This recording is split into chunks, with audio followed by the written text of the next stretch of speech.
जय जय श्री राधे। सुप्रभात। सभी को बहुत बहुत आशीर्वाद और श्रेष्ठ जन संतों से सबसे आशीर्वाद की कामना। काफ़ी समय के बाद आप सभी से मिलने का, बातचीत करने का मौका मिला। अभी बड़ा हर्ष की बात है कि कुछ समय के बाद होली का पावन पर्व आने वाला है, तो हम सभी को मिलजुल करके होली मनाना है। होली एकता का प्रतीक है, होली संगठन का प्रतीक है, होली परिवार में प्रेम बढ़ाने का प्रतीक है, एक साथ रहने का प्रतीक है। होली के समय में लोग एक दूसरे के गले लगाते हैं, खूब मिठाइयाँ बांटते हैं, खूब मिठाइयाँ खाते हैं, घरों की सफाई होती है।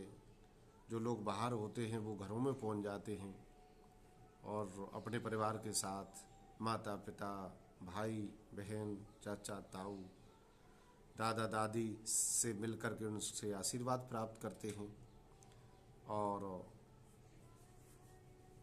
अपने बच्चों से मिलकर के उनके उज्जवल भविष्य की मंगल कामना करते हैं।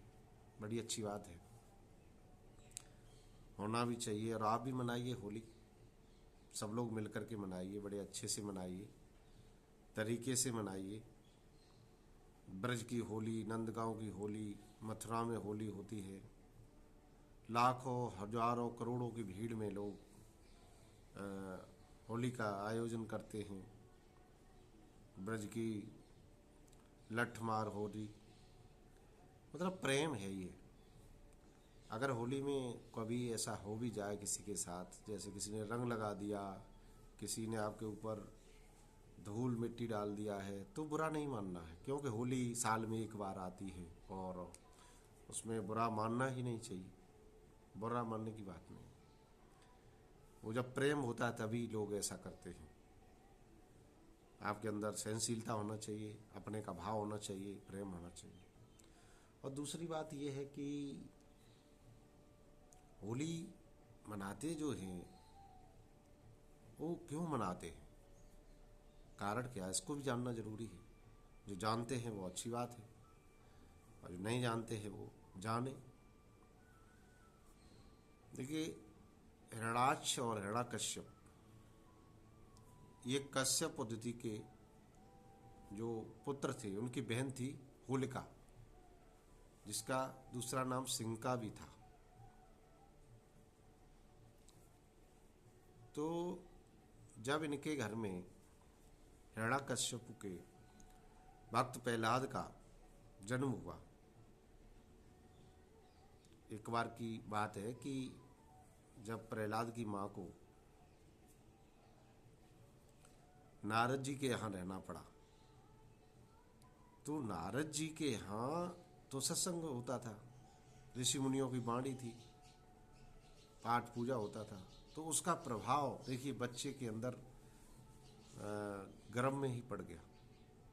इसलिए कहते नहीं, जब पेट में बच्चा हो तो उसकी माँ को अच्छी बातें करना चाहिए, अच्छी बातें सुनना चाहिए, सत्संग करना चाहिए, सुनना सुनाना चाहिए, तो उसका प्रभाव बच्चे पे पड़ता ही है। देखो अभिमन्यु को, सुभद्रा के गर्भ में अभिमन्यु ने चक्रव्यूह की पूरी कहानी सुनी और उसको करके भी दिखाया। कहने का मतलब ये है कि बच्चों पर भी प्रभाव पड़ता है। तो ये भक्त प्रहलाद जब हिरण्याकश्यप के घर में आया तो वो विष्णु भक्ति करते थे, भगवान की भक्ति। वही सत्संग ही ऐसा मिला उनको, सुनने के लिए ऐसा ही मिला, तो वही करते थे। वो हिरण्याकश्यप को सहन नहीं होता था, तो इस कारण से प्रहलाद को बहुत यातनाएं दी गई, बहुत परेशान किया गया। कभी पहाड़ से गिरा दिया, कभी सर्पों के कुएं में डाल दिया। एक बार तो इतनी हद हो गई कि हिरण्याकश्यप ने अपनी बहन होलिका को बुला करके और प्रहलाद भक्त को अग्नि में बिठा दिया। और जैसे ही अग्नि प्रज्वलित हुई तो होलिका वरदानी थी, ब्रह्मा जी की कृपा से अग्निदेव उन्हें नहीं जला सकते थे, और उनके पास जो पीताम्बर था, उसी समय हवा चलती है तो पीताम्बर उड़ करके प्रहलाद भक्त के ऊपर उनको चारों तरफ से ढक देता है। कहने का मतलब प्रहलाद भक्त की रक्षा हो गई विष्णु भगवान की कृपा से और वरदान से, वरदानी पीताम्बर से, और होलिका का दहन हो गया। अगर किसी का गलत उद्देश्य हो किसी के प्रति, चाहे कितना भी बड़ा वो वरदानी हो, चाहे कितना भी बड़ा वो इंसान हो, अगर भावना गलत है, आपके अंदर छल कपट है, तो आप बच नहीं सकते। शूर्पणखा के अंदर छल कपट था, नाक कटा ली। ऐसे प्रभु कहते हैं कि निर्मल मन जन सुई मुई पावा, मोह कपट छल छिद्र न भावा। कपट छल नहीं होना चाहिए। और निश्चल भक्ति थी प्रहलाद की। एक बार प्रहलाद भक्त को जब अग्नि से भी बच गए तो खम्भे से बांध दिया, गर्म खम्भा था, खम्भे से बांधा तो हिरण्यकश्यप ने पूछा कि क्या इसी में भी भगवान है? हाँ हाँ है। तो प्रहलाद भक्त को जब बांधा गया तो देखते हैं कि उस गर्म खम्भे पर चींटियां रेंग रही।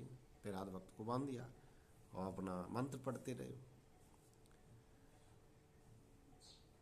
तो उस खम्भे से प्रकट हो गए नरसिंह भगवान, और नरसिंह भगवान ने हिरण्यकश्यप को उठा करके और अपने दोनों जांघों के ऊपर रख लिया।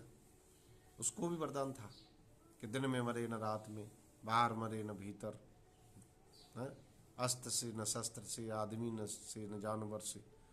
तो भगवान ने ऐसा ही किया। घर में न बाहर भीतर, दहलीज पर, ऊपर न नीचे अपनी टांगों पर, दिन में न रात, बिल्कुल सूर्य और चंद्रमा मिल रहे थे तब का वक्त था। और न आदमी और न जानवर, नाखूनों से उसको बीच से फाड़ दिया। और नरसिंह भगवान की जय हो, बोल भक्त प्रहलाद की जय हो। इस प्रकार से संक्षिप्त में आपको ये कथा मैंने सुनाई। बहुत बहुत धन्यवाद, बहुत बहुत आशीर्वाद, बहुत बहुत आशीर्वाद।